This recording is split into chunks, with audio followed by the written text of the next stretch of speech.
Elena Marsh had exactly 48 hours to get married, or she'd lose everything.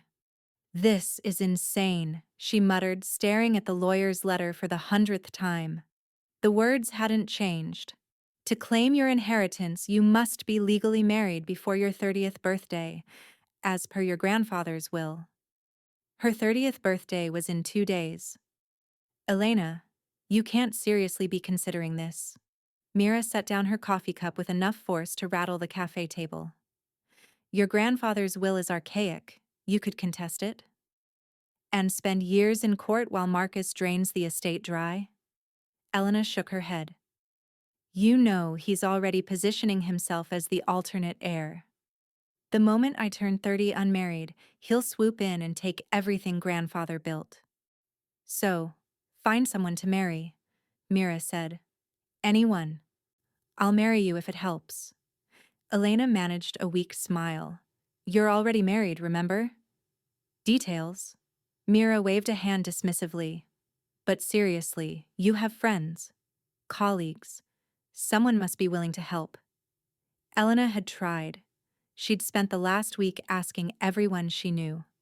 But a marriage of convenience required trust, legal contracts, and time she didn't have.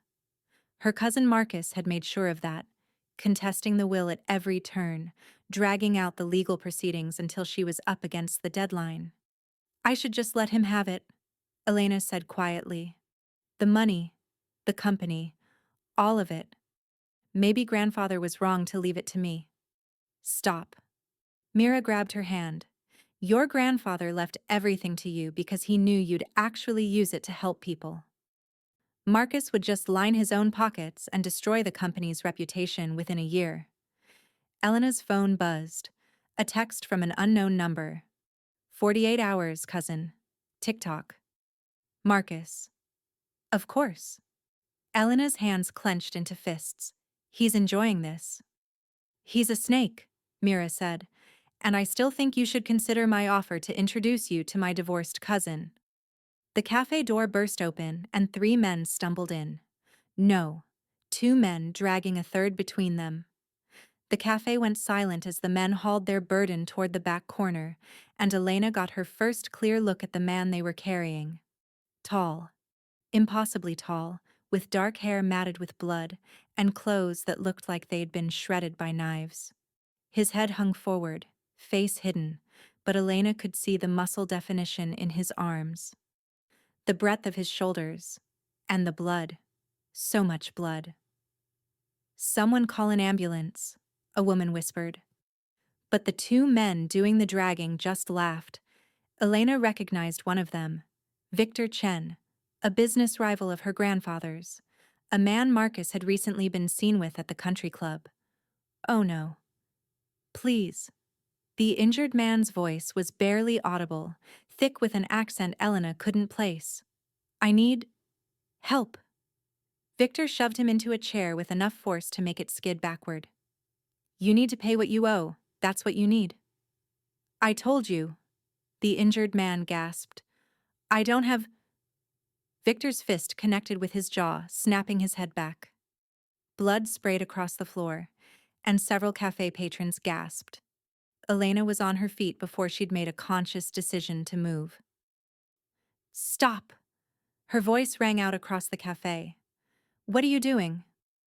Victor turned, his expression shifting from cruel amusement to calculated interest when he recognized her. "Miss Marsh, this doesn't concern you." "You're beating a man in the middle of a public cafe," Elena said, her voice shaking but firm. "It concerns everyone here." "He owes me money," Victor said simply. "I'm collecting." Elena looked at the injured man. His head had lifted slightly, and she caught a glimpse of his face. Strong features, a jaw dark with stubble, and eyes that were the most startling shade of blue she'd ever seen. Even semi-conscious and bleeding, there was something compelling about him. Something that made her unable to look away. "How much?" Elena asked. Victor's eyebrow rose. "Excuse me? How much does he owe you?" $5,000, Victor said, smiling like a shark. "Why? You planning to pay his debts out of the goodness of your heart? 5,000. Elena had maybe 600 in her checking account. Her inheritance was locked until she married, and her own savings had been depleted fighting Marcus's legal challenges. She had nothing.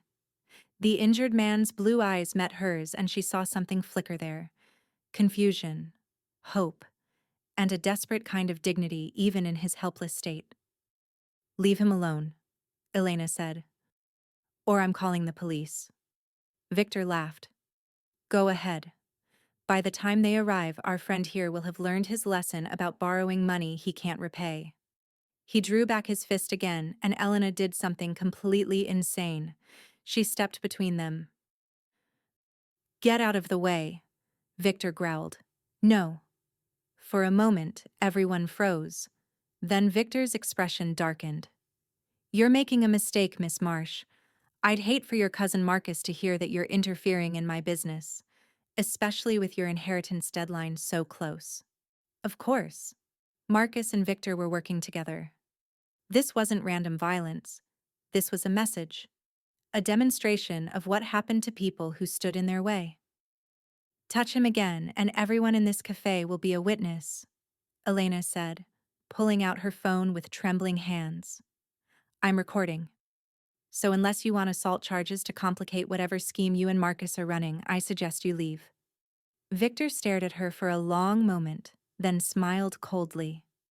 "Your grandfather's will runs out in 2 days, doesn't it? Such a shame you couldn't find anyone desperate enough to marry you. I'm sure Marcus will put the estate to good use." He turned and walked out, his companion following. The moment they were gone, the cafe erupted in whispers. Elena knelt beside the injured man, her hands hovering over his wounds, unsure where to start. "Are you okay? That's a stupid question. You're clearly not okay. Should I call an ambulance?" "No." His hand caught her wrist, his grip surprisingly strong despite his condition. "No hospitals, please. You need medical attention." "No hospitals," he repeated, and there was something almost desperate in his tone. "I'll be fine. I just need somewhere safe. Few hours." Elena studied him. Up close, she could see the full extent of his injuries, cuts across his face and arms, bruising that was already turning spectacular shades of purple, and something about his left shoulder that looked wrong, swollen and held at an odd angle. But beneath the blood and bruises, she could see he was younger than she'd first thought, maybe early 30s, with a face that would be striking once it wasn't quite so battered. "You can't just walk away from this," Elena said.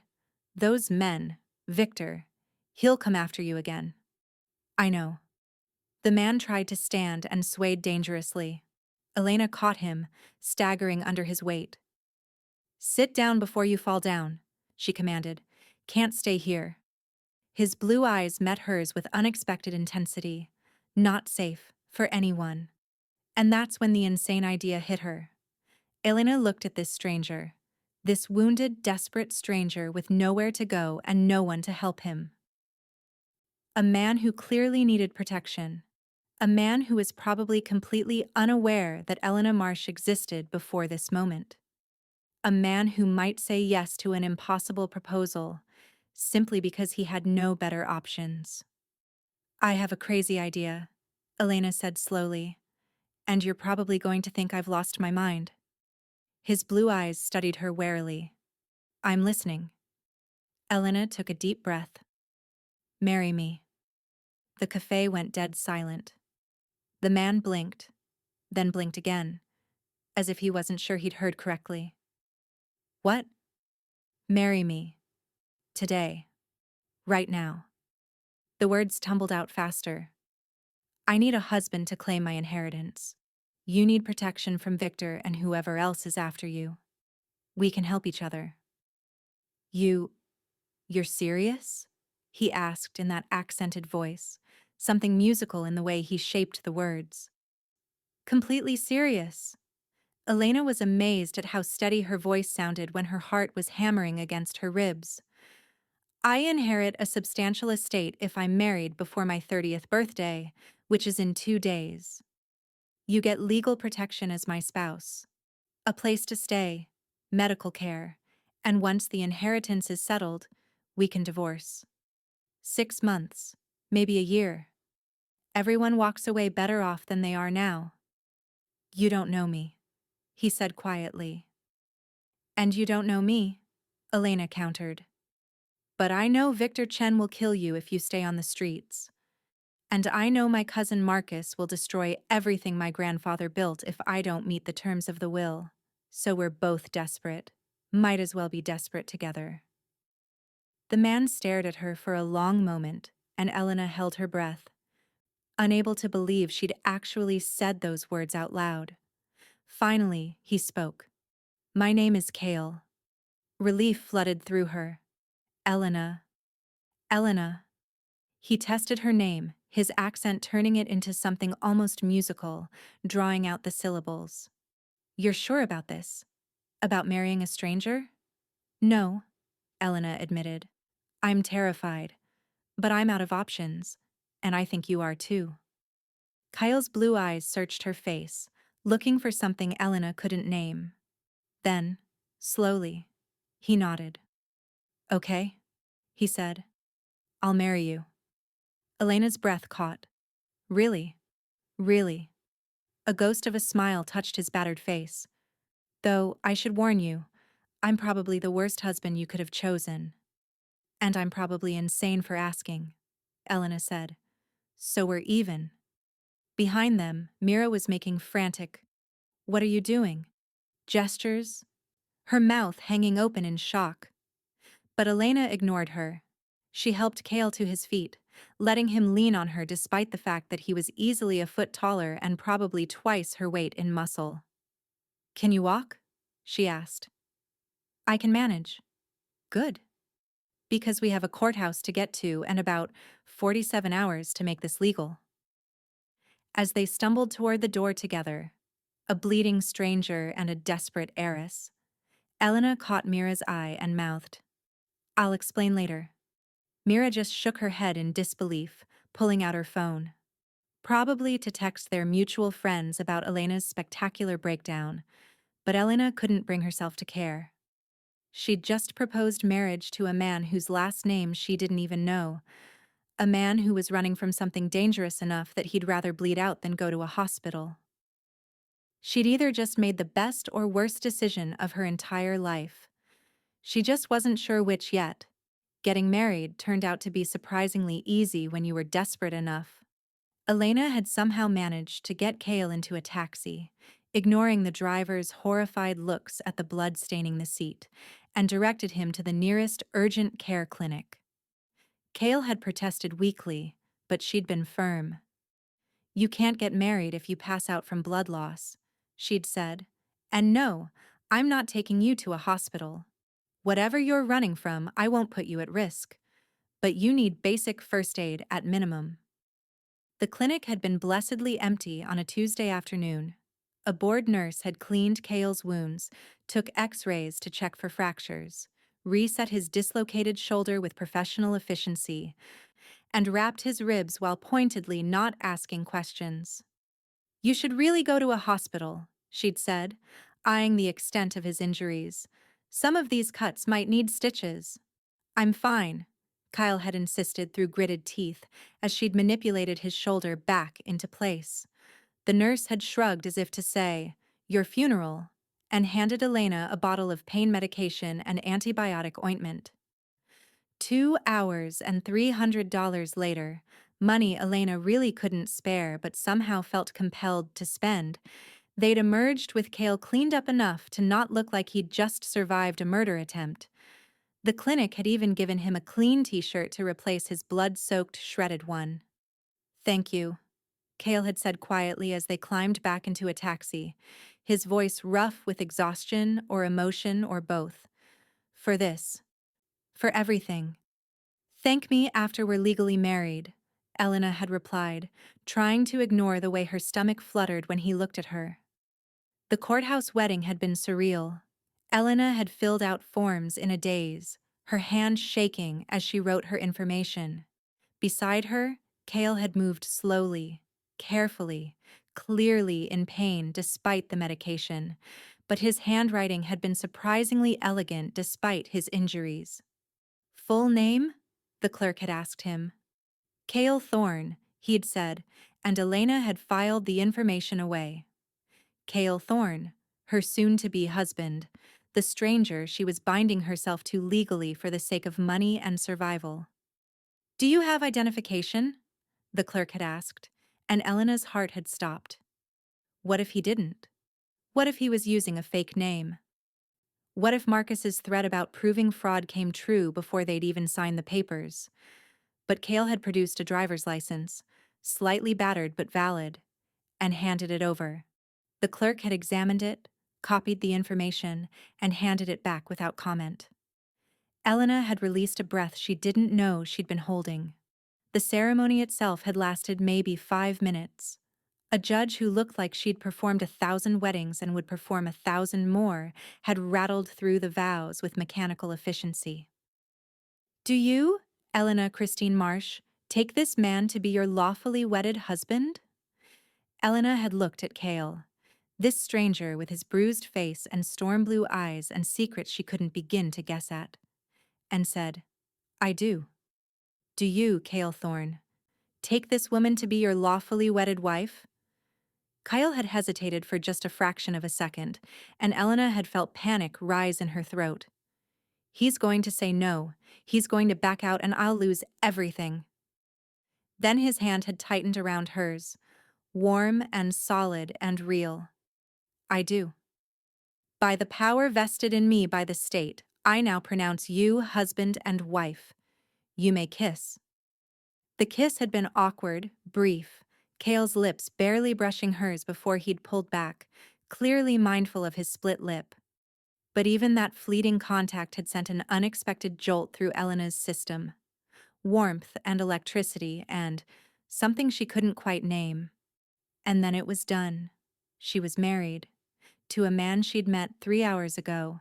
The marriage certificate felt like it weighed 1,000 pounds in Elena's hands as they left the courthouse. "Well," she said, staring at the official document that declared them legally bound. "That's done." "You're regretting it already," Kyle said quietly. It wasn't a question. "No," Elena said, surprising herself with the truth of it. "Terrified, yes. Questioning my sanity, absolutely. But not regretting it. Not yet anyway." Cale's mouth quirked in something that might have been a smile. "That's something, I suppose." "Where do you want to go?" Elena asked. "I have an apartment. It's small, but—" "I can't put you in danger," Cale interrupted. "Victor and his people, they'll be looking for me." "They'll be looking for Cale Thorne, broke drifter," Elena said. "Not Cale Thorne, my legal husband. Besides, Victor works with my cousin. If he comes after you now, he's coming after Marcus's family. That's a line even Victor won't cross without Marcus's explicit permission. And Marcus won't risk the inheritance by having me harmed before the deadline passes. We're safe. For now." Kyle studied her face for a long moment. "You're smarter than you look." "I'll choose to take that as a compliment," Elena said dryly. Her apartment was a 4th-floor walk-up in a building that had seen better days. Cale made it up the stairs despite his injuries, though Elena could see each step cost him. She made a mental note to call the building super about getting the elevator fixed. Again. "Home sweet home," Elena said, unlocking the door. "It's not much, but—" She stopped. The apartment had been ransacked, furniture overturned, drawers emptied, cushions slashed open with stuffing spilling out like guts. Every cabinet stood open, contents scattered across the floor. Even the refrigerator door hung ajar, milk spilling onto the tile in a spreading white pool. "Marcus," Elena breathed, her hands clenching into fists. "He was looking for the will, for anything he could use against me." Kyle's hand found the small of her back, a gesture that was probably meant to be comforting but instead made Elena hyper-aware of his presence, of his warmth seeping through her thin blouse. "When?" Must have been while we were at the courthouse. Elena's voice shook with anger more than fear. He has a spare key from when he helped me move in. I should have changed the locks, but I didn't think. A sound from the bedroom made them both freeze. A scraping sound, like furniture being moved. Someone's still here, Cale whispered, and Elena watched his entire demeanor change. The injured, desperate man from the cafe was gone. This Cale moved like a predator, silent and focused, every muscle coiled despite his injuries. He picked up a heavy bookend from the floor, one of the few things not destroyed, and moved toward the bedroom door. "Wait!" Elena hissed, but Cale was already moving. He kicked the door open with a force that sent it slamming against the wall, and Elena heard a shout, a crash, the sound of bodies hitting the floor. She rushed in to find Cale pinning a man in a ski mask to the ground, the bookend pressed against the intruder's throat hard enough to make him gag. "Who sent you?" Cale demanded. And there was something in his voice that made Elena's skin prickle. Something dangerous. Something that felt almost inhuman in its coldness. The masked man gurgled something unintelligible. I said, "Who sent you?" Cale pressed harder, and the man gasped out, "Marcus! Marcus Marsh sent me!"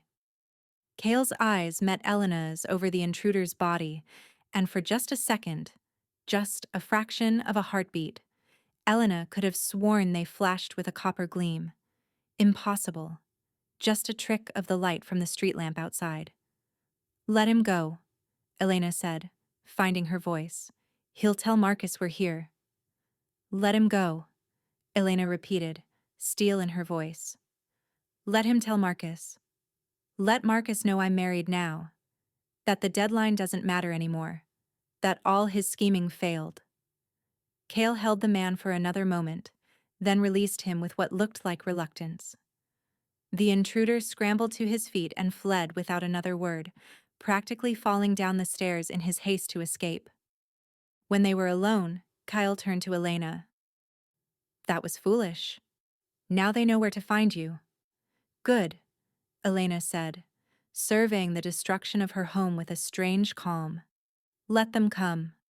Let Marcus know that all his attempts to intimidate me, all his legal maneuvering, it all failed. I won." "We won," Cale corrected quietly. "We won," Elena agreed, and felt something warm unfold in her chest at the word "we." They stared at each other in the ruins of Elena's apartment, breathing hard, adrenaline making everything feel sharp and surreal. "I should clean this up," Elena said finally. "I'll help." They worked in silence, righting furniture, sweeping up broken glass, salvaging what they could. Elena kept stealing glances at Cale, watching the way he moved, carefully because of his injuries, but with an unexpected grace. The way his hands handled her things with respect. Even the broken pieces. "Thank you," she said as they finished. "For everything. For saying yes. For protecting me just now." "You protected me first," Kyle said. "In the cafe. You stepped between me and Victor when you had no reason to trust me, no reason to help." "You looked like you needed help," Elena said simply. "And you looked like you needed a husband." Cale's expression was unreadable. "Seems we both got what we needed." "Is that all this is?" Elena asked before she could stop herself. "Just a transaction?" Cale was quiet for a long moment. "I don't know," he said finally, honest. "I don't know what this is. But I know I owe you my life. And I know." He stopped, seemed to wrestle with something internal. "I know that when I'm near you, something in me feels settled. Like I can breathe properly for the first time in months." Elena's breath caught. "I feel that too," she whispered. "I thought I was imagining it." "Maybe we are," Cale said. "Imagining things. Trauma bonding. Whatever psychologists would call what happens when two desperate people make insane decisions together." "Or maybe," Elena said, Maybe it's something else. Kale's hand reached up, seemingly of its own accord, and tucked a strand of hair behind her ear. The gesture was so tender, so unexpected, that Elena felt tears prick her eyes. "Get some rest," he said softly. "You take the bed. I'll sleep out here." "Kale, you're injured." "I've slept in worse places in worse condition," he said. "I'll be fine." Elena wanted to argue, but exhaustion was crashing over her in waves. It had been the longest, strangest day of her life. "Thank you," she said again, "for everything." "Thank me when we make it through this," Kale said. "When you have your inheritance and I'm free." Free from what? Elena wanted to ask. But Kale had already turned away, settling gingerly onto her battered couch. Elena went to her bedroom, changed into pajamas, and collapsed onto her bed. Through the thin walls, she could hear Kale's breathing, slow and steady, despite what he must be feeling. She'd married a stranger today, a man who might be running from the law, from debt, from something worse. A man who had secrets in his storm-blue eyes and moved like violence barely leashed.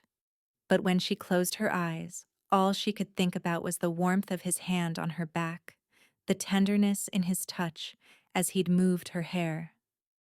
"What have I done?" she thought. And deep in the night, as she finally drifted off to sleep, she thought she heard Kale whisper something in that foreign language, musical and haunting. She didn't know the words, but somehow they sounded like a prayer. Elena woke to screaming. For a disoriented moment, she couldn't place the sound. Then she realized it was coming from her living room, where Kale had insisted on sleeping despite her offers of the bed. She ran out to find him thrashing on the couch, caught in the grip of a nightmare. His skin was burning hot, soaked with sweat, and when his eyes snapped open, they were glowing copper bright. Elena froze. Not a trick of the light, not her imagination. His eyes were actually, impossibly, glowing like molten metal. "Kyle," she whispered. He didn't seem to hear her. His gaze was unfocused, fevered, seeing something that wasn't there. He spoke in a language Elena didn't recognize, liquid and musical and utterly foreign, the same language she'd heard him whisper before sleep claimed her. "Kale, you're scaring me." Elena reached out to touch his shoulder, to wake him, to bring him back. The moment her hand made contact, Kale moved with inhuman speed. His hand shot out, catching her wrist, pulling her down toward him with strength that shouldn't have been possible for someone so injured. "No," Elena gasped, trying to pull away. "Kale, stop." But he wasn't Kale anymore, or not the Kale she'd known for the past 12 hours. This was something else entirely, something primal and dangerous that looked at her with those burning copper eyes and saw not a person but something else. Something that called to whatever lived beneath his skin. His other hand came up to cup her face, fingers threading through her hair with surprising gentleness. He pulled her closer, his nose brushing along her throat, and Elena felt him inhale deeply, as if drinking in her scent. The sound he made was barely human, a low rumble that vibrated through his chest and into hers. "What are you?" Elena breathed. Fear and something else. Something she didn't want to name, flooding through her. Kale's only response was to tilt her head to the side, exposing the vulnerable line of her throat. His lips brushed against her pulse point, and Elena's treacherous body responded with a shiver that had nothing to do with fear. "Please," she whispered, though she wasn't sure if she was begging him to stop or continue. Then his teeth sank into her neck. The pain was sharp and immediate, stealing Elena's breath. She tried to scream, but no sound came out. Her vision blurred, darkness creeping in from the edges, but even as consciousness faded, she felt something else. Heat spreading from the bite through her veins, burning through her like liquid fire. Her heart hammered, Her blood sang, and something deep inside her that had been sleeping her entire life suddenly stirred and opened its eyes. The last thing she heard before darkness claimed her was Cale's voice, broken and anguished, speaking words she couldn't understand but felt in her soul. Words that sounded like an apology, like a claim, like a promise. When Elena woke, sunlight was streaming through the windows, painting her living room in shades of gold. She was on the floor beside the couch, a blanket draped carefully over her. Her body ached like she'd run a marathon, and her throat was impossibly dry. Carefully, she sat up, wincing at the protests from muscles she didn't know she had. The apartment was silent. Too silent. "Kyle?" Elena called out. Her voice came out as a croak. No answer. She stumbled to her feet, catching sight of herself in the mirror across the room and gasping. There was a mark on her neck, 2 crescent-shaped puncture wounds that had already scabbed over. They should have needed stitches, should have been inflamed and painful. Instead, they were healing. Impossibly fast. Elena touched them gingerly and hissed as sensation sparked through her. Not pain exactly, but something else. Something that made her entire body feel electrified, aware, more alive than she'd ever felt.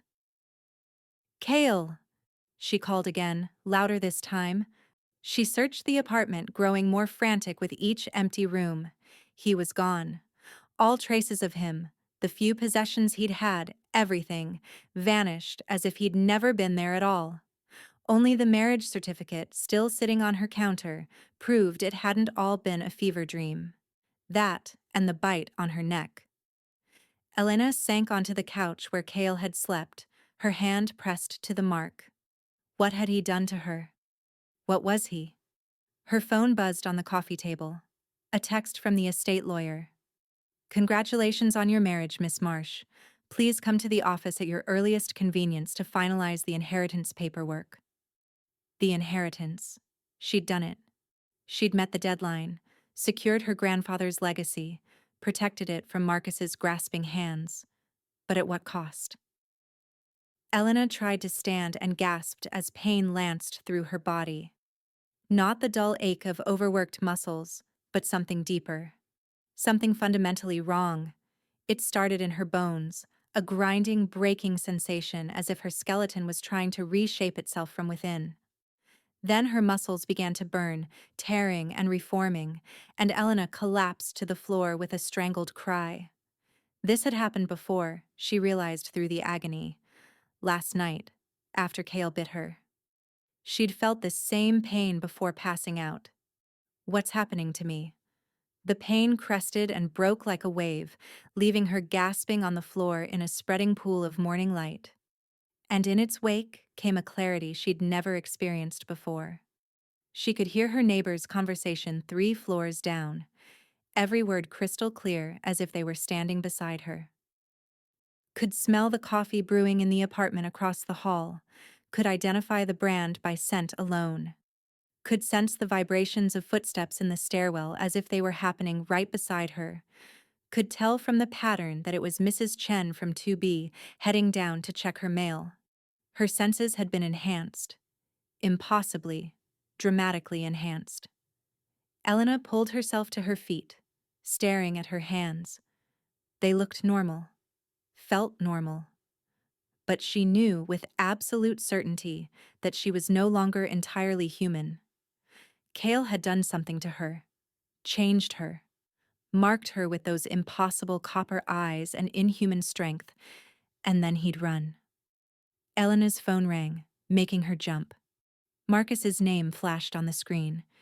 She answered, her voice surprisingly steady despite everything. "I heard you got married," Marcus said without preamble, his tone dripping with disdain. "To some homeless nobody. You think that's going to save you?"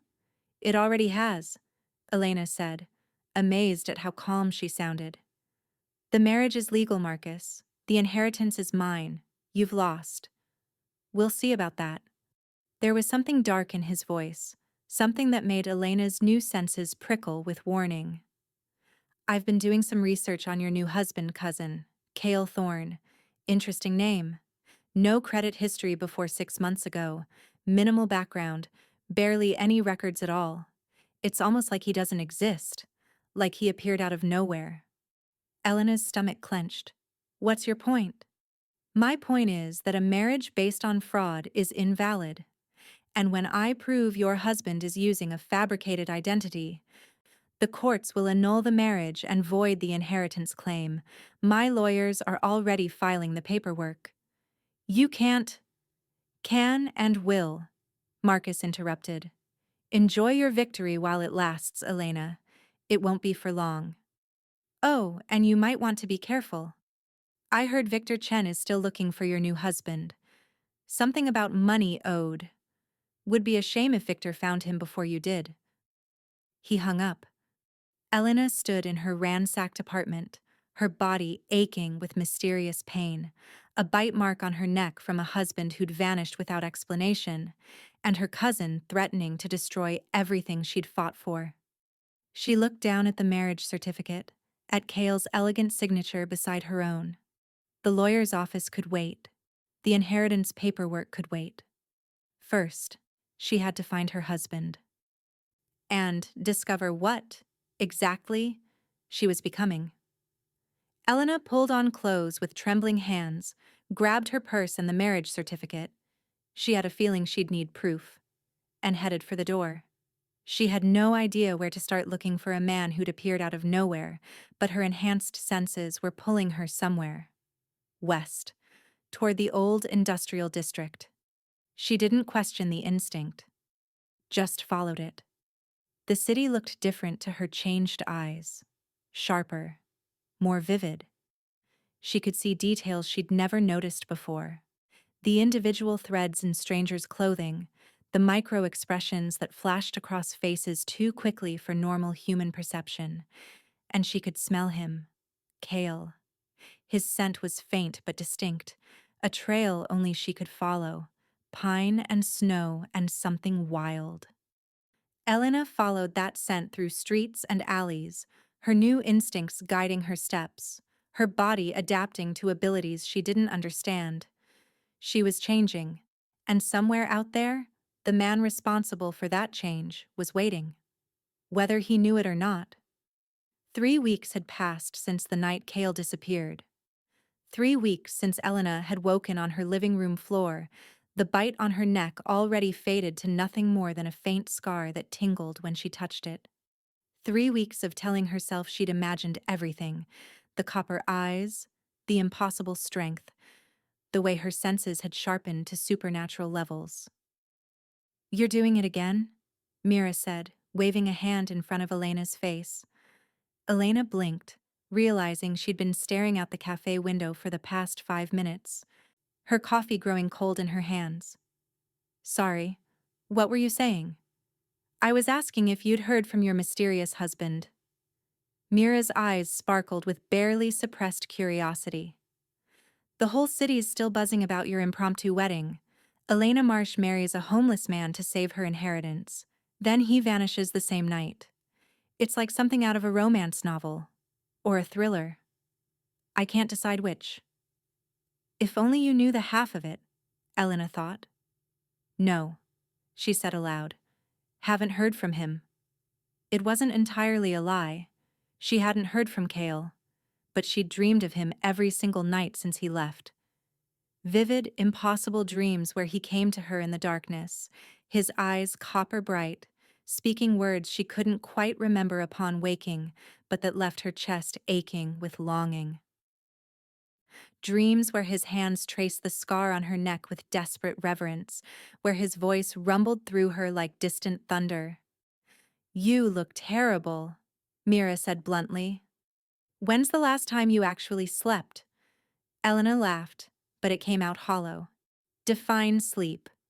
The truth was, she couldn't sleep.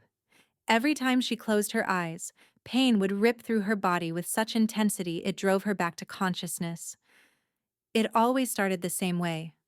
A deep ache in her bones, as if they were trying to reshape themselves from the inside out. Then it would spread. Muscles burning, joints screaming until she was curled on her bed gasping for air.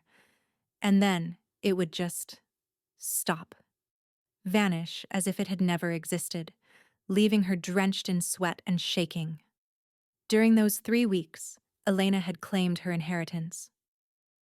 She'd gone to the lawyer's office the day after Cale disappeared, marriage certificate in hand, and signed all the necessary paperwork. The Marsh estate was hers now.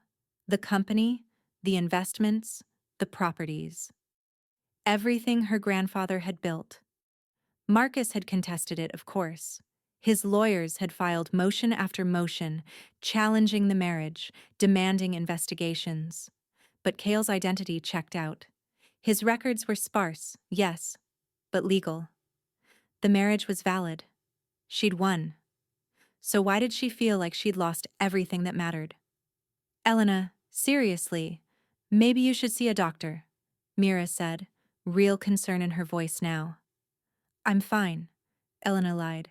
Just stress from everything with Marcus, and the company transition, and finding a contractor to fix my apartment.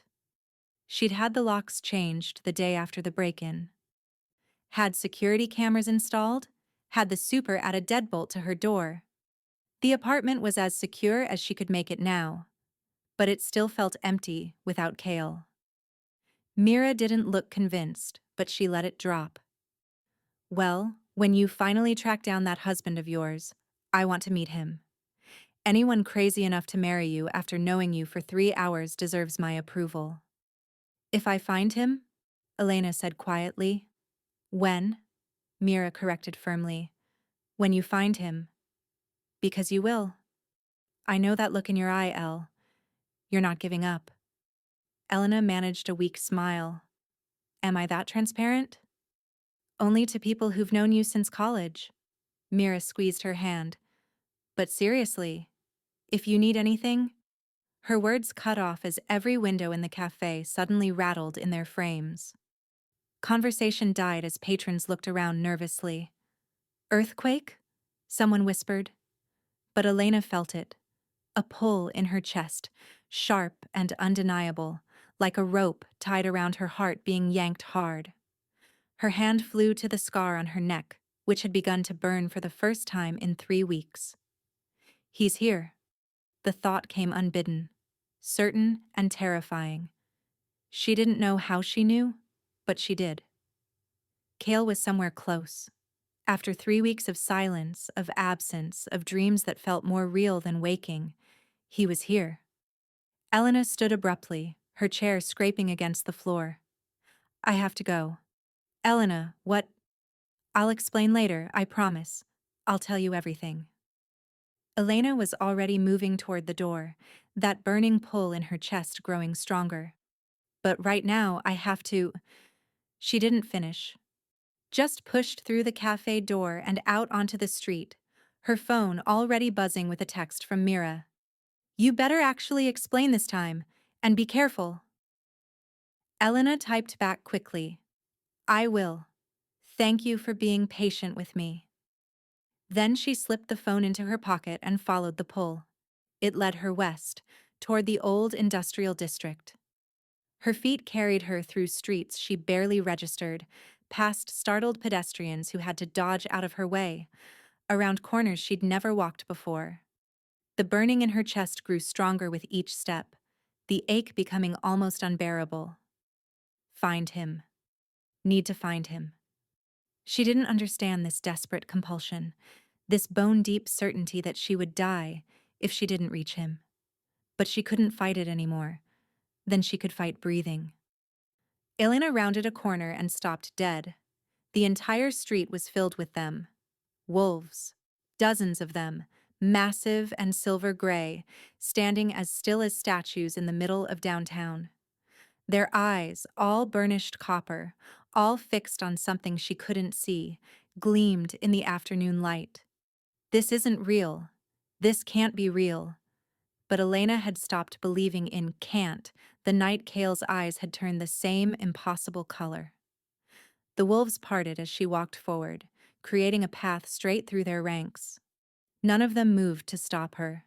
Some even lowered their heads as she passed, a gesture that felt oddly like respect, like recognition.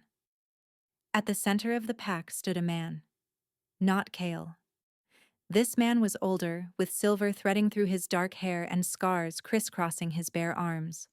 He wore clothes that looked expensive, well-tailored, nothing like Kale's ragged appearance that first day, and his eyes, when they fixed on Elena, were the same impossible copper as the wolves surrounding them. "Elena Marsh," he said, his voice carrying a slight accent, "the human who married our king." The world tilted. "You're... what?" "King Kyle has been searching for you for 3 weeks," the man continued. "Ever since he recovered enough to remember what he'd done. I'm Dmitri, his second in command. And you, Elena Marsh, are in grave danger." Elena opened her mouth to respond. And that's when the pain hit.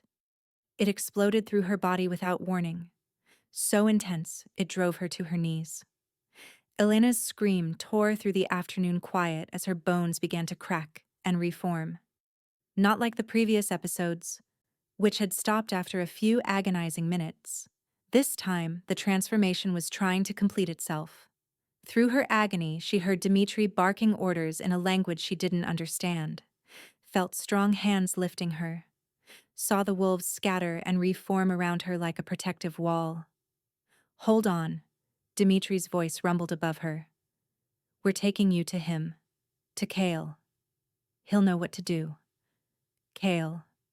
The name was a lifeline in the sea of pain threatening to drown her. Elena clung to it as darkness crept in from the edges of her vision, as her body fought itself in a battle she didn't understand. The last thing she saw before unconsciousness claimed her was a massive black wolf racing toward them, larger than all the others, its copper eyes wide with what could only be described as terror. And somehow, impossibly, Elena knew those eyes, even as the darkness swallowed her whole. Elena woke to silk. Silk sheets beneath her, silk curtains filtering golden light, silk tapestries covering stone walls that looked like they belonged in a castle, not a hospital. "Where?" Her voice came out as a croak. "Easy." A woman's face appeared above her, elderly, with kind eyes and silver hair braided in an intricate pattern. "You've been through quite an ordeal. I'm Vera, the pack's healer. Here, drink this." She held a cup of water to Elena's lips, and Elena drank gratefully, the cool liquid soothing her raw throat. Pack. The word should have sounded insane. Instead, it settled over Elena like a puzzle piece clicking into place. "The wolves," Elena whispered when she could speak again. "They were real. Very real." Vera helped her sit up, propping pillows behind her back. "As real as the king who's been pacing outside your door for the past 2 days, driving everyone to distraction." 2 days. Elena had been unconscious for 2 days. "I want to see him," Elena said. "Kale. I want to see Kale." Vera's expression grew complicated. "He's not ready to face you. The guilt over what he's done, it's eating him alive. I've never seen our king like this." "What he's done?" Anger flared hot in Elena's chest, cutting through the lingering exhaustion. "He saved my life that night. Protected me from Victor's men when they would have beaten him to death." "And then he marked you," Vera said quietly, settling into a chair beside the bed. "Claimed you as his mate while delirious with wolfsbane poisoning. Do you understand what that means, child?" Elena's hand went to her neck, to the scar that had stopped burning but still tingled with awareness. "Not really. A mating mark bonds souls together," Vera explained, her voice gentler now. "Forever. It creates a connection that transcends death itself. But it should be a choice. What Kale did, even fevered, even dying, our law calls it violation." "But I'm not dying," Elena said. "Dmitri said I should have died." "You should have," Vera agreed, studying Elena with fascination. "No full human has ever survived a king's claiming mark. The power in it is simply too much. It burns through human bodies like wildfire. But you survived because you have wolf blood in your ancestry. Distant, perhaps 3 or 4 generations back, but enough to let you endure what would kill anyone with purely human lineage. Elena's mind reeled. Wolf blood? That's impossible. You're extraordinary, Vera interrupted. Your great-grandmother, perhaps? Or her mother? Somewhere in your line, there was a wolf. And that heritage, however diluted, is what saved your life. What's allowing your body to adapt to Kale's mark, instead of being destroyed by it? Before Elena could process that revelation, footsteps echoed in the hallway outside. Heavy, purposeful steps that made her heart skip. The door opened. Kale stood in the doorway, and Elena's breath caught. Gone were the ragged clothes and hollow-eyed appearance. This Kale wore black leather and dark silk, his shoulders squared with natural authority. His jaw, clean-shaven now, revealed a face too beautiful to be entirely human. Everything about him screamed power, from the way he held himself to the silver circlet worked into his dark hair. A crown. This was no broken man she'd found in that alley. This was a king. "You look better?" Elena said, her voice barely above a whisper. Kyle flinched as if she'd struck him. "I should never have come to you that night. Should never have let you help me. Never have—" His voice broke. "The things I've done to you, Elena. The mark. The bond. The transformation you're going through because of my weakness. Stop." Elena pushed herself out of bed, ignoring Vera's protest. Her legs shook, but she forced herself to stand, to close the distance between them. "You didn't force anything on me, Kale. I chose to help you. I chose to marry you." "You didn't know what I was?" he said bitterly. "Didn't know what that bite would do to you." "No," Elena agreed, "but I knew you were in trouble, knew you needed help. And I'd make the same choice again." Kale's eyes flashed copper, and Elena watched in fascination as he struggled for control. "You don't understand. The mate bond, it's making you feel things that aren't real. Making you want—" "Don't you dare!" Elena cut him off, anger sparking hot through her exhaustion. "Don't you dare tell me my feelings aren't real. I may not understand everything that's happening to me, but I know what I feel. And I felt drawn to you before that bite ever happened." The air between them crackled with tension. Kale took a step closer, his hand rising as if to touch her face, then falling away. "Elena, I'm a king, the alpha of the largest pack in North America. My enemies are legion, and now that you bear my mark, you're a target for every one of them. Victor Chen is the least of your worries now." "Then protect me," Elena said simply. "Isn't that what mates do?" "You don't know what you're asking?" A howl cut through his words, not from inside the room, but from somewhere distant, carried on the wind through the open window. It was answered by another, then another, until the air itself seemed to vibrate with the sound of dozens of wolves calling out in alarm. Kyle's head snapped toward the window, his entire body going rigid. "No." "What is it?" Elena asked, even as her new senses picked up the scent of smoke on the wind. But Kyle was already moving, crossing to the window and throwing it open. Elena followed, gasping at what she saw. They were in a castle, an actual castle perched on a mountainside, surrounded by dense forest and protected by high stone walls. And in that forest beyond the walls, dozens of wolves were streaming toward the castle, their forms barely visible in the gathering dusk, running from something. "Hunters," Vera breathed, joining them at the window. "Someone's told the hunters where we are." "How many?" Kale's voice had gone cold, every inch the warrior king. "At least 50, came a voice from the doorway. Dimitri, Elena recognized him now, stood at attention. "Marcus Marsh is leading them, my king. He's got wolfsbane weapons and silver nets. They've breached the outer wall with explosives. This isn't a raid. This is an extermination. Marcus. Elena's blood ran cold. Her cousin had found them.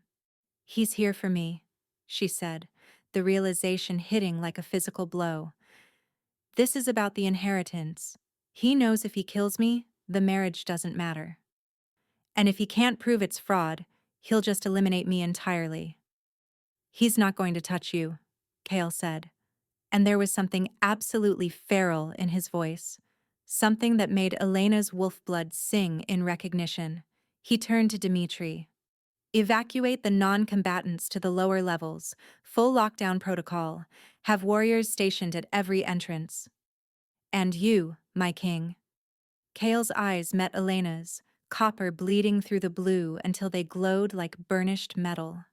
I'm going to remind these hunters why we're called apex predators. I'm coming with you, Elena said. Absolutely not. He's my cousin, Elena interrupted. My family, my mess. I won't hide while you fight my battles. You can barely stand, Cale argued. Your body is still adapting to the change. If you try to shift now, in your condition, it could kill you. You've never transformed before. And if I don't, Elena challenged. If I just hide up here while Marcus kills your people, my people, how is that any better? Kyle's jaw clenched and Elena saw him struggling with himself through their bond. Elena! An explosion rocked the castle, sending stone dust raining from the ceiling. Screams echoed from somewhere below, human and wolf both. They're inside the castle, Dmitri reported grimly, his face pale. They've breached the main gate. Kyle made a decision. He turned to Vera. Take her to the safe room. Lock her in if you have to. This isn't a request. Kale, no. But he was already shifting, his human form rippling and reforming into the massive black wolf Elena had seen racing toward her before she lost consciousness 3 weeks ago. He was easily twice the size of a normal wolf, with eyes that burned with intelligence and fury and something ancient. The wolf, Kale, looked at her one last time. Then he was gone, racing down the hallway with Dmitri following in wolf form at his side. Come, child, Vera said gently, urgency in her voice now. We need to get you to safety, now. Elena let herself be led down a different corridor, her mind racing. Through the stone walls, she could hear sounds of battle, snarls and screams, the clash of metal, the acrid smell of smoke and gunpowder beginning to filter through the air. They reached a heavy iron door set into the wall. Vera produced a key, her hands shaking slightly as she worked the lock. In here, there's food, water, medical supplies. You'll be safe until... A scream cut through the air, a woman's scream, high and terrified and close. Both Elena and Vera froze. That's Clara, Vera breathed, recognizing the voice. She was supposed to evacuate with the others. She must have been cut off. Another scream, closer now. And beneath it, a man's cruel laughter that Elena recognized all too well, even though she'd only heard it once before. Marcus. Her cousin was inside the castle. Vera grabbed Elena's shoulders, her eyes fierce despite her age. Listen to me. You stay here. You lock this door behind me, and you don't come out for anyone except Kale. Do you understand? No one else. But promise me. Vera's fingers dug into Elena's arms. Kale will never forgive himself if anything happens to you. Promise me you'll stay here. Elena nodded numbly, and Vera pressed the key into her palm before rushing back down the corridor toward the screams, moving with surprising speed for her age. Elena stood alone in the hallway, key clutched in her hand, the sounds of battle growing louder with each passing second. She should go into the safe room. Lock the door. Wait for Kale to come back for her. But then she heard it. A child's cry, terrified and close. Too close. Elena's hands began to shake, her bones began to ache. The wolf blood in her veins, dormant for generations, roared to life. And deep inside her, something that had been sleeping suddenly woke up and snarled one word: protect. The transformation hit her like lightning. Elena barely had time to drop the key before her body began to change, bones cracking and reforming, muscles tearing and rebuilding, consciousness fragmenting and reassembling into something new, something that was no longer entirely human. When the pain finally receded, Elena looked down at paws where her hands had been, at white fur where her skin had been. She was a wolf. And somewhere in the castle a child was screaming.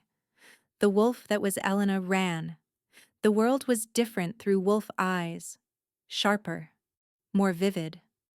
Elena could see in the dim castle corridors as if it were daylight, could smell the fear sweat of the people hiding in locked rooms, could hear heartbeats thundering through stone walls like drums, and she could smell blood. So much blood.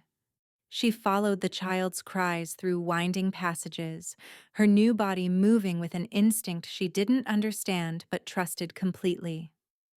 Every sense was heightened to an almost overwhelming degree, the smoke from the fires burning somewhere above making her nose itch, the sound of distant combat making her ears swivel, the stone floor cold and rough beneath her paws. Turn left here, down the stairs. Follow the scent of innocence and terror. The thoughts weren't quite words, more like knowledge that simply appeared in her mind. The wolf knew how to hunt, knew how to track, knew how to kill if necessary to protect the pack. And right now, it wanted to kill.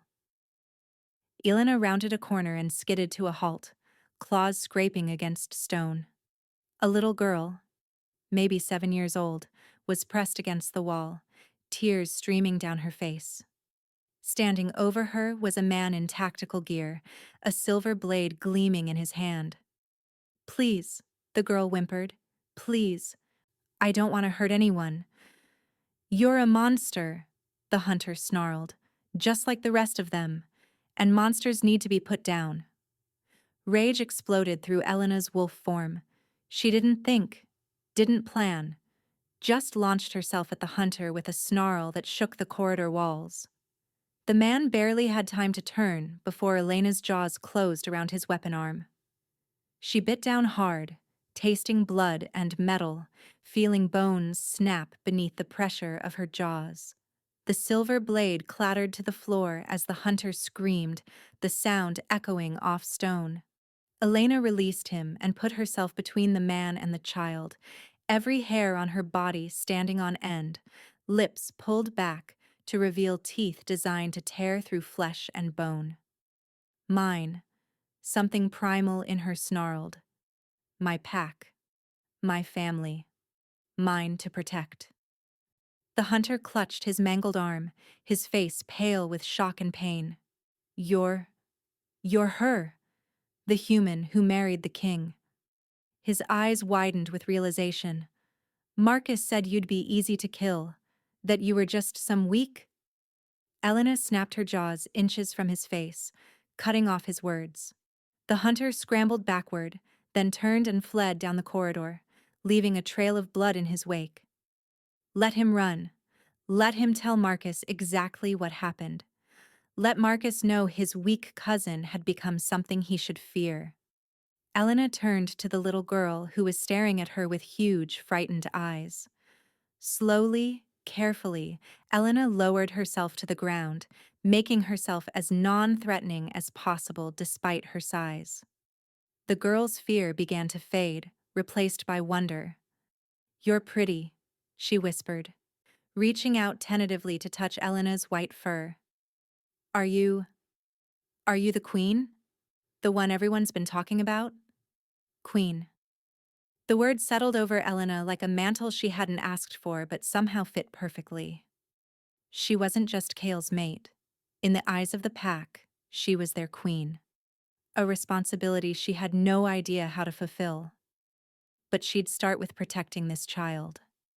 Elena nudged the girl gently with her nose, then jerked her head toward the far end of the corridor.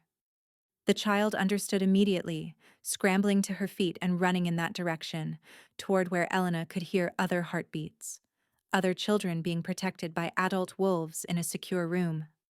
Once the girl was safely away, Elena turned back toward the sounds of heavier fighting. Her new senses could track Kale. His scent was everywhere, familiar and intoxicating even in wolf form. Pine and snow and something wild and uniquely his. But there was something wrong with his scent now. Something that made her hackles rise and her heart race with fear. Blood. Too much blood. And beneath it, the sickly sweet smell of wolfsbane. Elena ran, following that scent through the castle until she burst into what looked like a grand hall. The ceiling soared overhead, and massive windows looked out over the mountain. Tapestries hung from the walls, some of them burning now, filling the air with acrid smoke. But Elena barely noticed the architecture. The hall was a battlefield. Wolves and hunters clashed in brutal combat. Silver weapons flashed in the firelight. Bodies, both human and wolf, lay motionless on the stone floor, blood pooling beneath them. And in the center of it all, the massive black wolf that was Kale fought with savage fury against 5 hunters who had him surrounded. They'd trapped him with silver nets that sizzled where they touched his fur, raising angry welts on his skin. One of them wielded a spear tipped with what Elena instinctively knew was wolfsbane, the poison that had nearly killed him before. Kale was bleeding from a dozen wounds, his movements slowing, each breath coming harder than the last. He was losing. Elena's vision went red. She didn't remember crossing the hall, didn't remember the moment she launched herself at the hunter with the spear. She only knew the satisfying crunch of his spine breaking beneath her jaws, the warm splash of blood, the man's scream cutting off abruptly as he crumpled. The other hunters turned toward her in shock. And that moment of distraction was all Kale needed. The black wolf surged forward, tearing free of the nets with a strength born of desperation and fury. 2 hunters went down beneath his massive paws, their screams echoing off the stone walls before going silent. The remaining hunters broke and ran, their courage failing in the face of 2 wolves who fought with the fury of mates protecting each other. Elena stood panting, the taste of blood in her mouth, watching Kale dispatch the last of his immediate attackers with brutal efficiency. When the threat was neutralized, the black wolf turned to face her. Their eyes met across the blood-stained hall, and Elena felt it. The bond between them. No longer a faint pull, but a living thing that connected their very souls. She could feel his exhaustion, his pain, his overwhelming relief at seeing her alive and transformed. And beneath it all, a love so fierce and absolute it took her breath away. Mate. The wolf inside her purred with satisfaction. Ours. Kale padded toward her, and Elena saw the moment recognition truly hit him. His copper eyes widened, and he made a sound that was almost human, anguished and wondering all at once.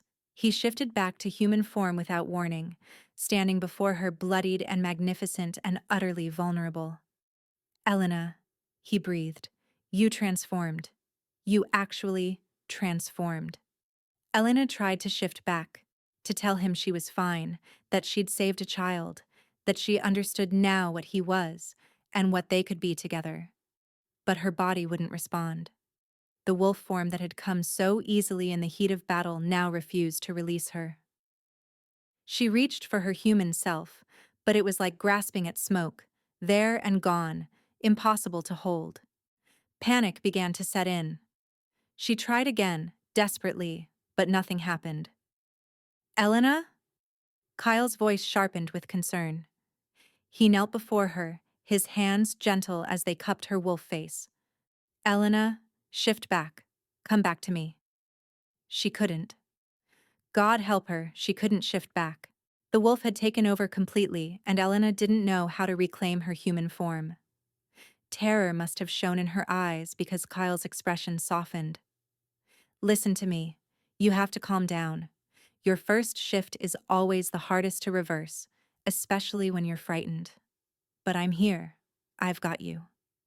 His voice was steady, grounding, but Elena could feel the tremor in his hands. He was terrified she'd be stuck like this, trapped in wolf form forever because he'd marked her without her consent.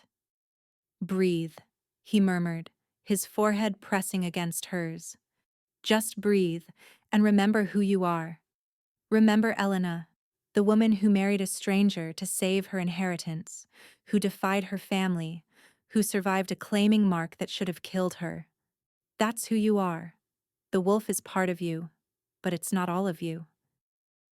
Elena focused on his voice, on the bond between them, on the memory of her human body. The way her hands felt, the sound of her own voice, the sensation of standing on 2 legs instead of 4. Slowly, painfully, she felt the shift begin. Bones cracked and reformed. Fur receded into skin. Paws became hands and feet. And then she was human again, naked and trembling in Kale's arms. I've got you, he whispered into her hair. His arms tight around her. I've got you. Elena clung to him, feeling his heartbeat against her chest, and for just a moment, allowed herself to believe they were safe. Then Dimitri's voice shattered the moment, urgent and grim. My king! The silver-haired wolf rushed into the hall in human form, a blanket in his hands which he quickly draped around Elena's shoulders. The hunters are retreating, but we've found something. Marcus left a message. Kale tensed, his arms still protective around Elena.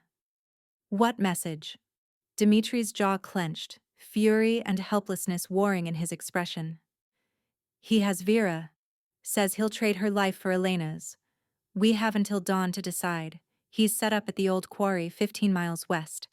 It's a trap, but we have no choice, Kale finished, his voice flat. The world stopped. Vera, who'd protected her. Vera, who'd tried to save her. Vera, who was now going to die because Marcus wanted Elena dead and the inheritance for himself. No, Elena breathed, horror washing over her. No, this is my fault. I have to. You're not going anywhere near him, Kale said, his arms tightening around her like iron bands. She'll die because of me. She'll die if you walk into Marcus's trap. Kale's eyes flashed copper, fierce and protective. That's exactly what he wants. To draw you out, kill you, and watch me break from the mate bond severing. He knows what we are to each other now. Then what do we do? Elena asked desperately, her voice breaking. Kale's expression went hard, ancient, every inch the apex predator he was. We end this, tonight, permanently. We save Vera and we finish Marcus's threat once and for all. He stood, pulling Elena up with him, and turned to address the wolves who were gathering in the hall, bloodied, exhausted, but still ready to fight for their king.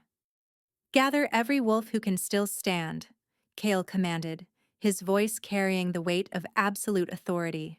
We're going hunting. The wolves howled their agreement, the sound raising every hair on Elena's body even in human form, but as Kale turned back to her, his expression softened. I need you to stay here, behind the wards, where you'll be safe. No, Elena said immediately, clutching the blanket around herself. Elena. She's my family, Elena interrupted, twisted and evil, but still my blood. And Vera is your pack. But she's my friend. I'm not hiding while you risk your life to save her.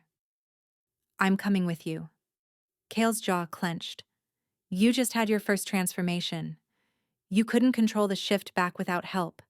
If you transform in the middle of a fight, then you'll be there to help me shift back, Elena said firmly. Like you just did. I'm your mate, Kyle. Your queen.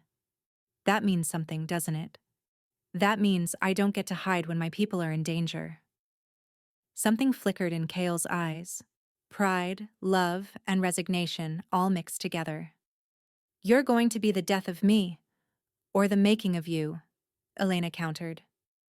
Kale pulled her close, pressing his forehead to hers. If anything happens to you, it won't. Elena promised. We'll save Vera. And Marcus. And then. She trailed off, suddenly uncertain. And then? Cale prompted. Elena met his eyes, seeing her own hopes and fears reflected there. And then, we figure out what it means to be mates. For real this time.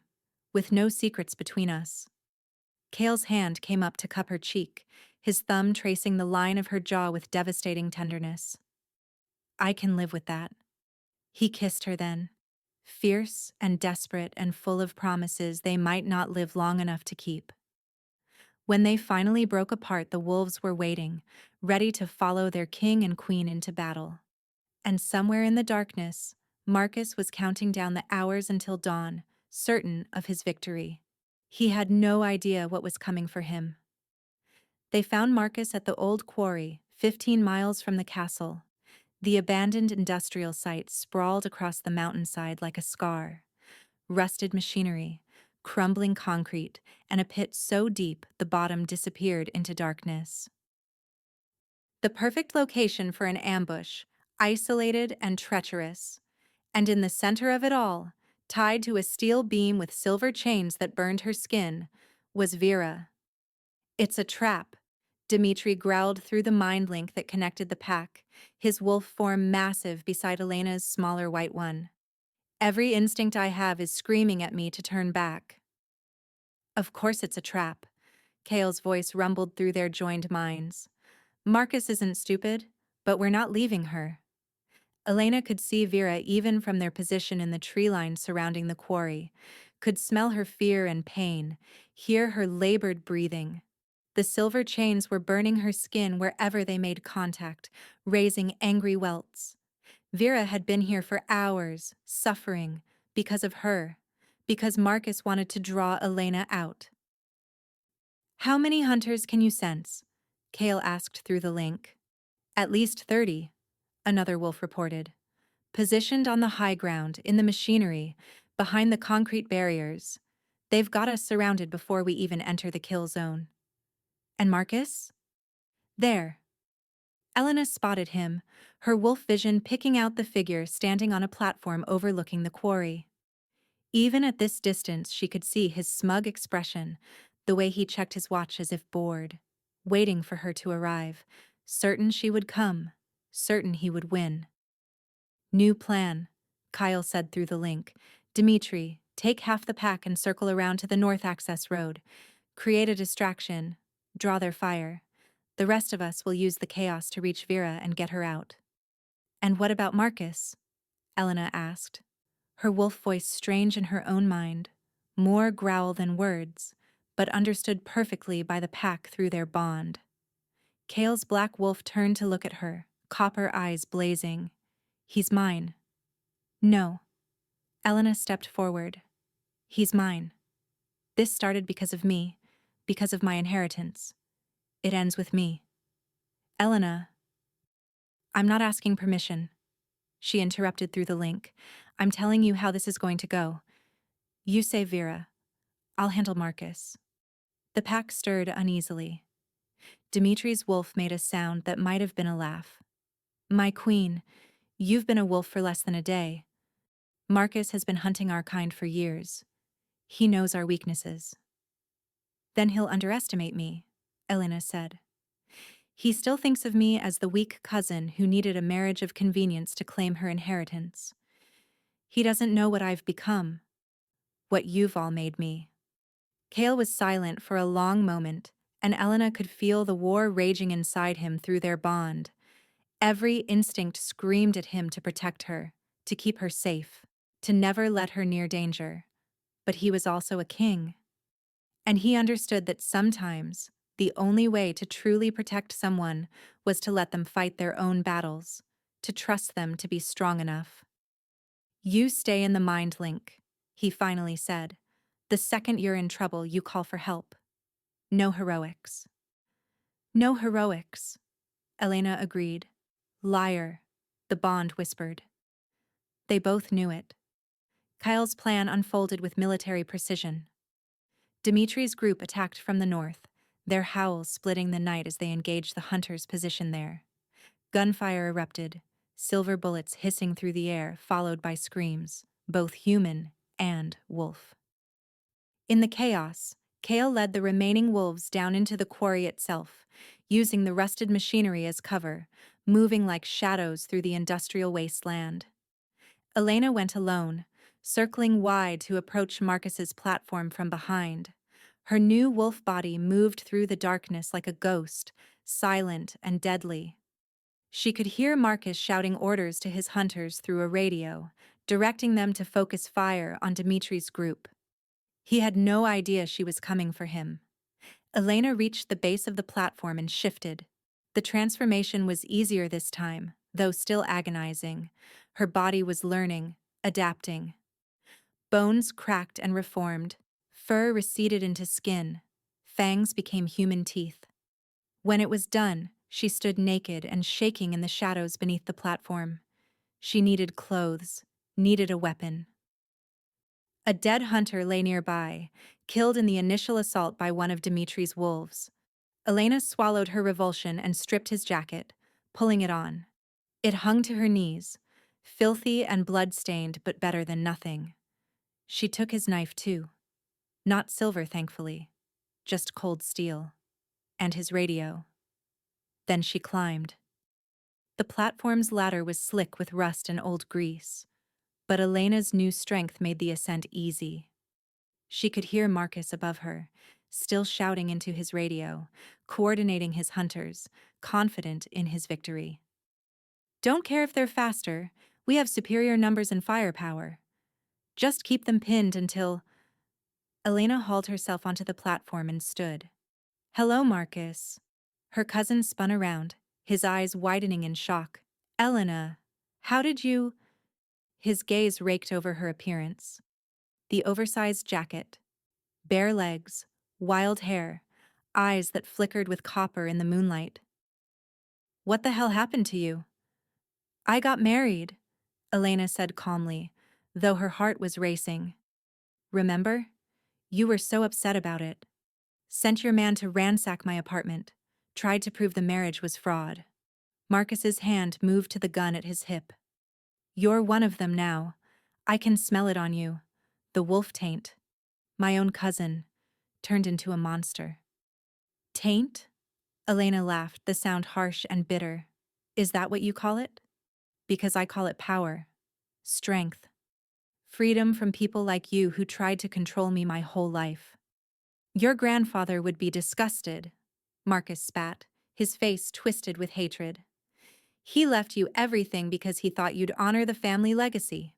Instead, you married an animal and became one yourself." "My grandfather," Elena said softly, taking a step closer, "left everything to me. Not you. Me. Because even he knew you were a vicious, greedy bastard who'd destroy everything he built to line your own pockets." Marcus drew his gun, but Elena was faster. She closed the distance between them in a heartbeat, her new reflexes making her seem almost to teleport.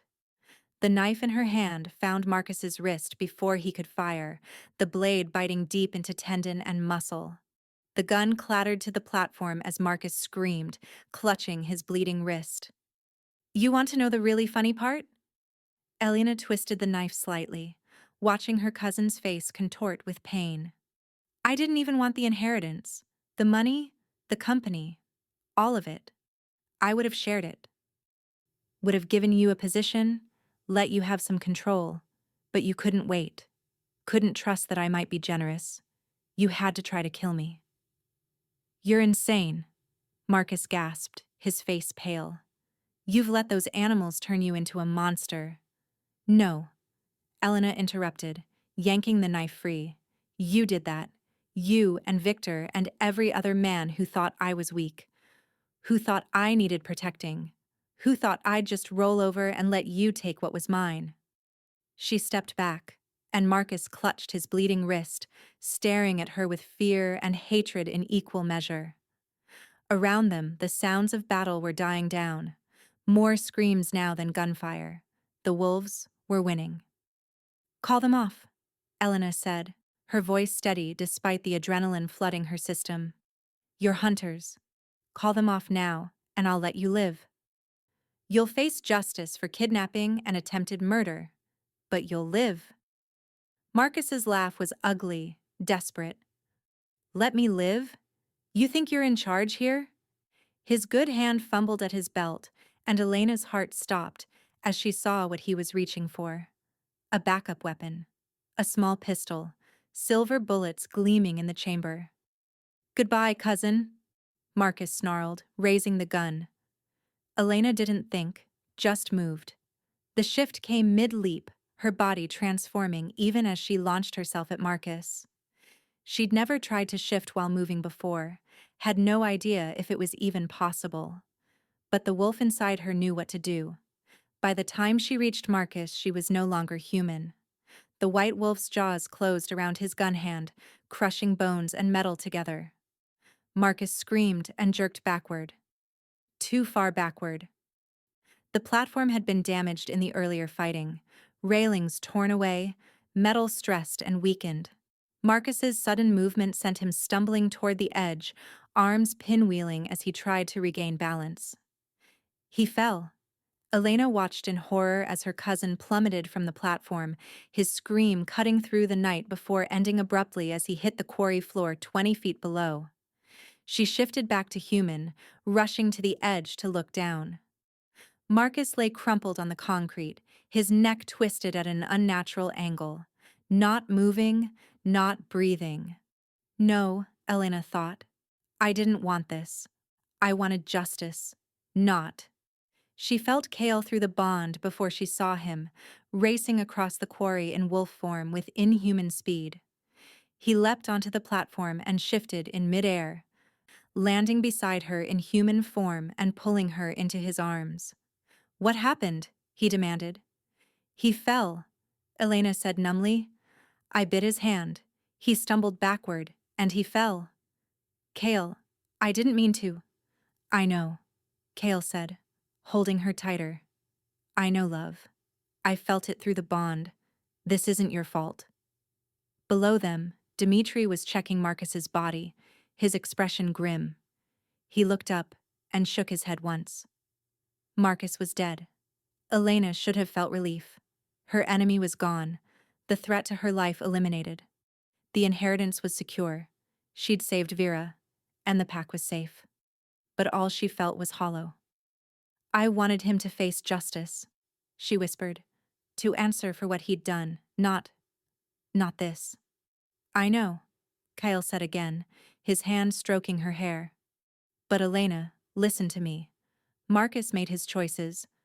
He chose to hunt my people. He chose to kidnap Vera. He chose to try to kill you. This outcome was always a possibility the moment he went down this path. Around them, the pack was gathering. The hunters had fled or surrendered. Vera was being freed from her chains, alive and relatively unharmed despite her ordeal. It was over. Marcus was dead. Victor had fled the country.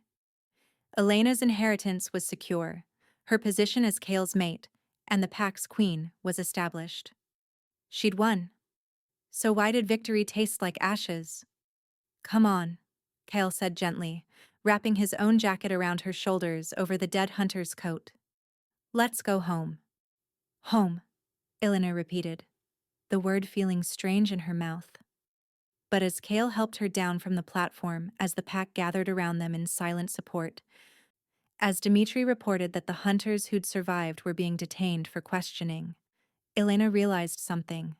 She did have a home now. Not the apartment she'd lived in for years, not the mansion she'd inherited from her grandfather.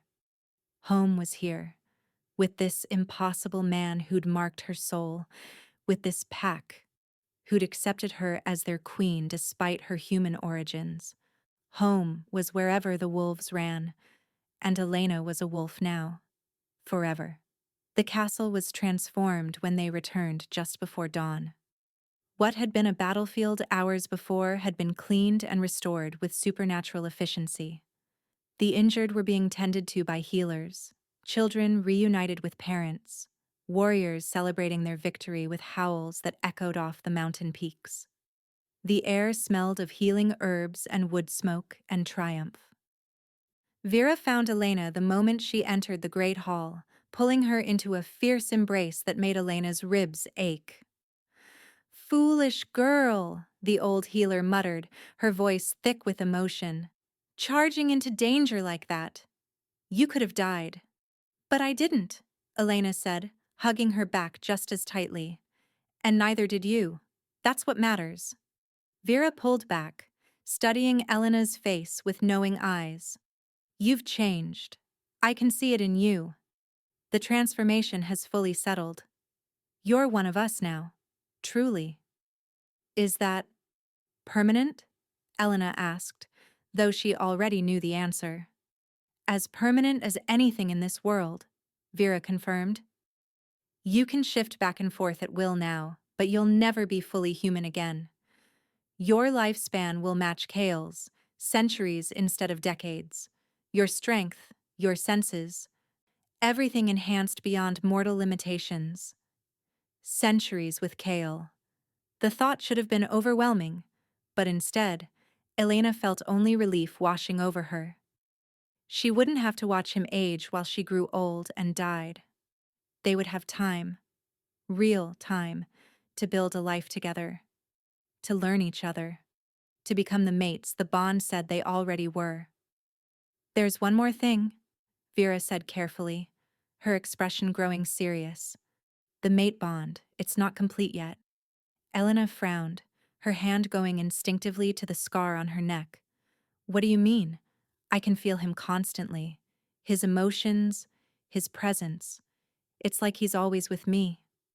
"That's the claiming mark," Vera explained. "Kale marked you that first night, creating the bond. But for it to be truly complete, truly permanent and unbreakable, you have to claim him back."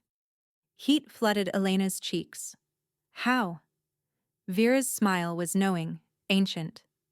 "The same way he claimed you, child, with a bite. But this time, you'll both be conscious, both willing. It's a ritual as old as our kind, the completion of the mate bond. Without it, the bond remains one-sided, vulnerable." "And if I don't?" Elena asked, though she already knew she would. The thought of not completing what had been started felt wrong, like leaving a sentence unfinished. "Then the bond remains incomplete. You'll still feel the pull toward each other, still share emotions, but not the full depth of connection that a completed bond offers." Vera's expression grew serious. "And in times of great danger or separation, an incomplete bond can fracture, cause pain to both parties, even drive you mad with the severing." Elena's hand went to the scar on her neck, which had begun to tingle with awareness. Somewhere in the castle, Kale had felt her thinking about him through their incomplete bond. "When?" Elena asked. "Tonight," Vera said. "The ritual is traditionally performed during the blood moon, but given the circumstances, the battle, Marcus's death, the danger you both faced, the pack elders have agreed that tonight is auspicious enough, if you're ready." "I'm ready," Elena said without hesitation. Vera's smile widened, warm and approving. "Then come. We have preparations to make. You're about to become our queen in truth, not just in title." 2 hours later, Elena stood in a chamber at the top of the castle's highest tower. The room was circular, with windows open to the night air on all sides. Moonlight, silver white and pure, spilled across the floor, painting everything in shades of platinum and shadow. Candles burned in iron sconces, their flames dancing in the mountain breeze that carried the scent of pine and snow. And in the center of it all, Kale waited. He wore simple black cloth pants and nothing else, his muscled torso painted with symbols in silver ink that gleamed in the candlelight, ancient runes that spelled out protection, fidelity, eternity. His dark hair fell loose around his shoulders, and his eyes, God, his eyes, burned with such intensity it took Elena's breath away. "You came," he said softly, his voice rough with emotion. "Did you think I wouldn't?" Elena stepped into the circle of moonlight, acutely aware of the thin white silk robe Vera had dressed her in. It was more ceremonial than practical, embroidered with silver thread in patterns that matched the runes on Kale's skin, leaving little to the imagination.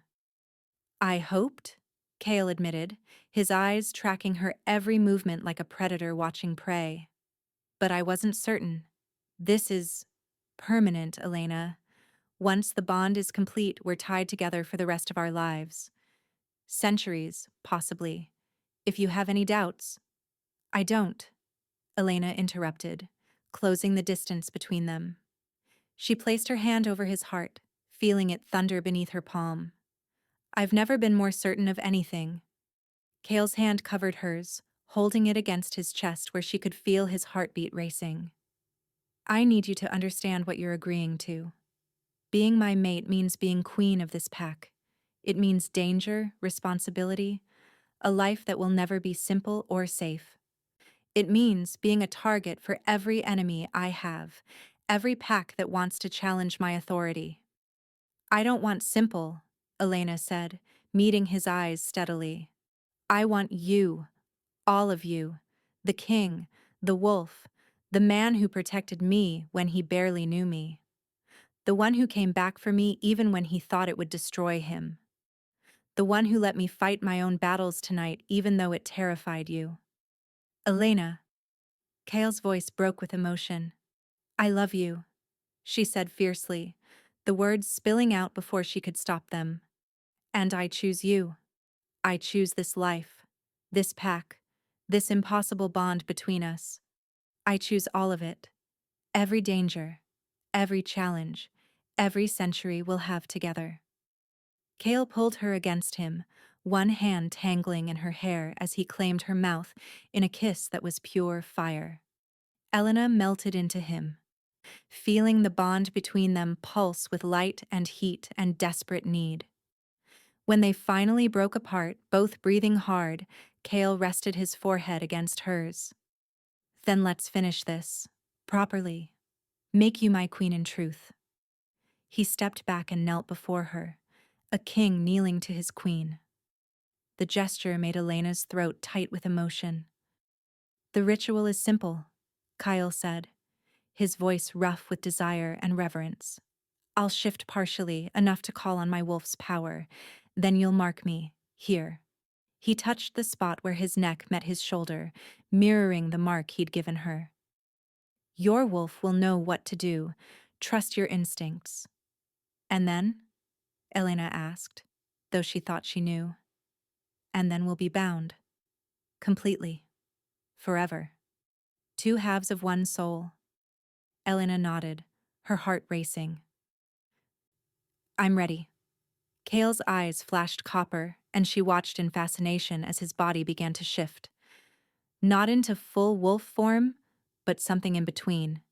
His features sharpening, becoming more primal, fangs elongating, power rolling off him in waves that made the candles flicker and dance. He tilted his head, baring his throat in the ultimate gesture of trust and submission. Elena felt her own wolf rise in response, felt her eyes begin to glow, felt the ancient instinct singing through her blood like a song she'd always known but never heard. Mate. Ours. Claim him. Complete the bond. Make him ours forever. She didn't think, just moved on pure instinct. Her hand cupped his jaw, tilting his head further to expose the vulnerable line of his throat.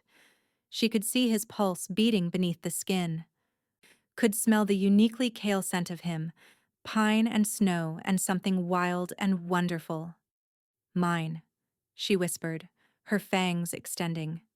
"Yours," Kale breathed, his eyes glowing brighter. "Always yours. Forever yours." Elena's fangs sank into his flesh, and the world exploded into light. Power surged through the bond like lightning, so intense it drove them both to their knees. Elena tasted copper and magic, and Kale's very essence on her tongue, felt their souls crash together with the force of a supernova. Their minds opened completely to each other, all barriers dissolving as memories and emotions poured between them like water finding its level. She felt what he'd felt that first night in her apartment. Dying from wolfsbane poisoning, barely conscious, then her face appearing above him like salvation. The wonder and confusion as she'd spent her last coins to save a stranger. The moment he'd known, even fevered and delirious, that she was his mate. The terror when he'd woken to discover he'd marked her, potentially condemning her to death. She felt his devastation during the 3 weeks of searching, trying to find her before the incomplete bond killed her, before his mark destroyed her from within. She felt his agony during the battle tonight, watching her fight, wanting to protect her but knowing he had to let her be strong. And beneath it all, she felt his love, fierce and absolute and utterly consuming. A love that would last centuries, that would weather any storm, that would never falter or fade. Kale's arms came around her, holding her as the bond settled into place like a key turning in a lock. When Elena finally released him, pulling her fangs from his flesh, tears were streaming down both their faces. "I felt everything," she whispered in awe. "Kale, I felt everything you've felt for me, from the very beginning." "And I feel you," Kale said, wonder in his voice as he touched her face with trembling fingers. "Your courage, your compassion, your strength. Elena, you're magnificent. You're everything I never knew I needed." The mark on his neck glowed silver in the moonlight, twin to the one he'd given her. Perfectly symmetrical, perfectly balanced, complete. "How do you feel?" Kyle asked, his thumb brushing away her tears. Elena took inventory. The constant ache that had plagued her since the first bite was gone, replaced by a sense of wholeness she'd never experienced before. She could feel Kale in her mind, not intruding, but present. A warm, constant presence like the sun on her skin. "I feel like I've come home," she said, and knew it was the truth. Kale smiled, that devastating, beautiful smile that made her heart skip. "You have. You're home, my queen, my mate, my Elena, my heart." He kissed her again, and this time, Elena let herself fall into it completely. Let herself feel the bond singing between them. Let herself surrender to the passion and love and absolute rightness of this moment. When Kale lifted her in his arms and carried her toward the bed that had been prepared in the center of the chamber, Elena didn't protest. This was her choice, her mate, her future. Outside, the pack howled their approval, their voices rising in a symphony of joy and celebration. And in the tower chamber, two souls became one under the light of the moon. The first snow of winter had come early to the mountains, painting the castle and forest in shades of white and silver. Elena stood on the balcony of what had become her and Kale's private chambers, watching the children of the pack play in the fresh powder below. Their laughter carried on the wind, pure and joyful, and she couldn't help but smile. So much had changed since that desperate day when she'd proposed to a bleeding stranger in a cafe, trading her last hope for his last chance. Marcus was dead. His estate had been liquidated, the proceeds donated to charities that helped supernatural communities integrate safely with human society. Victor Chen had been extradited from Thailand and was awaiting trial for his role in the attacks.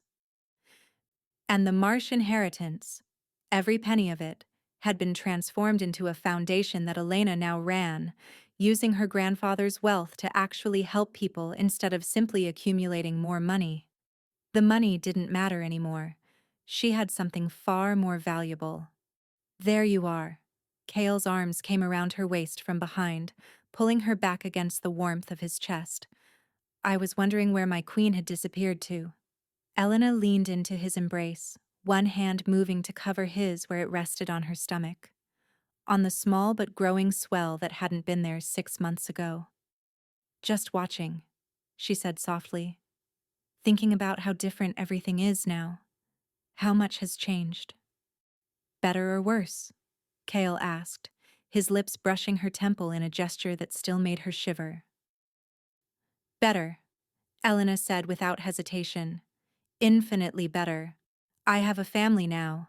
A real family. People who accept me for what I am, who celebrate my gifts instead of fearing them. Below them, Vera was teaching a group of young wolves to control their shifts, her patient voice carrying on the wind. Dmitri was sparring with 3 pack members simultaneously, showing off as usual, but also teaching them valuable combat techniques.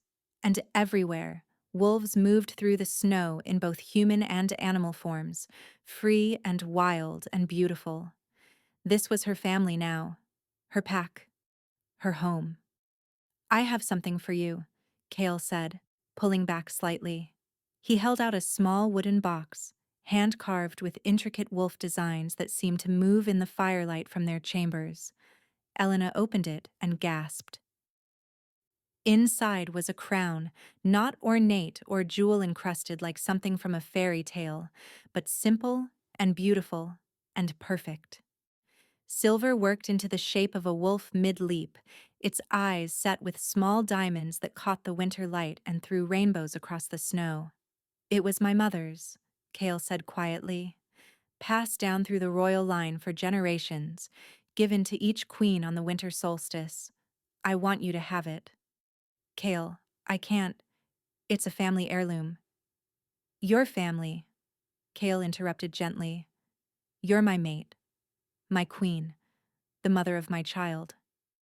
His hand moved to rest more firmly on her stomach, on their secret that wouldn't stay secret much longer.